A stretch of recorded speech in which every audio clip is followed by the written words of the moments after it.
Hello everyone, welcome to my digital story titled Belongingness. What does belongingness mean? Knowing where and with whom you belong is integral to human existence. Belonging acknowledges children's interdependence with others and the basis of relationships in defining identities. Belonging is central to being and becoming in that it shapes who children are and who they can become. This was taken from www.asequa.gov.au. On this topic of belongingness, I would like to focus on young children with disabilities. Firstly, let's talk about what belongingness means to young children and how it plays a very important role in a child's development. Belonging is about a sense of feeling secured and connected in a relationship with another person or family or a group of friends or perhaps a community. When children feels that he or she belongs in a group and not lonely or isolated, it actually helps them feel emotionally stronger and connected. It also builds their self-esteem and confidence. Furthermore, these key factors would also help them enhance their mental and physical stability in well-being. Belongingness plays a vital role in encouraging children to focus in cognitive effectiveness, physical productiveness, and excellent well-being. How does belongingness affect children with disabilities at school? First, we need to understand what special needs child means.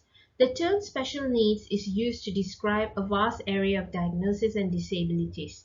Ranging from physical and mental development to behavioral and sensory, generally these students face learning difficulties that requires special attention or amendments to help them better adopt and learn. So, what sort of challenges these children with special needs have to face in their everyday school life? So, researchers have defined that loneliness as a subjective experience that is unpleasant and distressing to individuals. This was written by McWhither in 1990 and then Peplau and Perlman in 1982. So, despite loneliness, I believe that children with special needs should not be left to feel isolated or excluded from any events that involves learning, particularly in education. I strongly believe that we cannot separate the importance of sense of belonging from our physical and mental health. When we feel we have support from others and we are not alone, we often cope more effectively with difficult situations in our lives. So this brings me to my next topic, which is about inclusiveness. What does inclusiveness mean?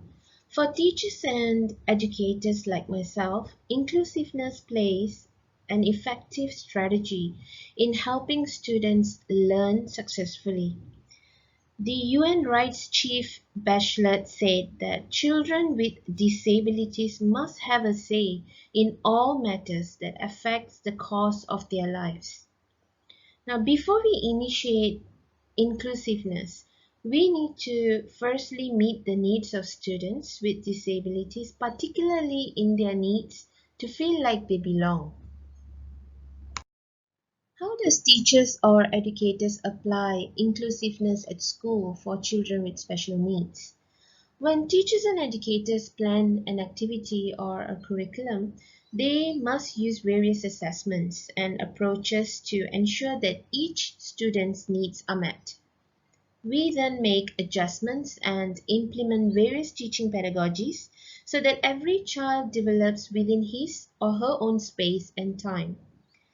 Inclusion is highly beneficial when students work as a team by extending care, help, encouragement, motivation, and inspiration for one another. The outcome of inclusion for students with disabilities will make a big difference in their learning abilities. Every child learns differently, and as a teacher, we must consider every possibilities in making education accessible to every child. Inclusion matters. Working towards inclusion is just not a way of teaching, but it's a way of life. It helps to shape a student's way of thinking, feeling, and acting accordingly in a positive manner.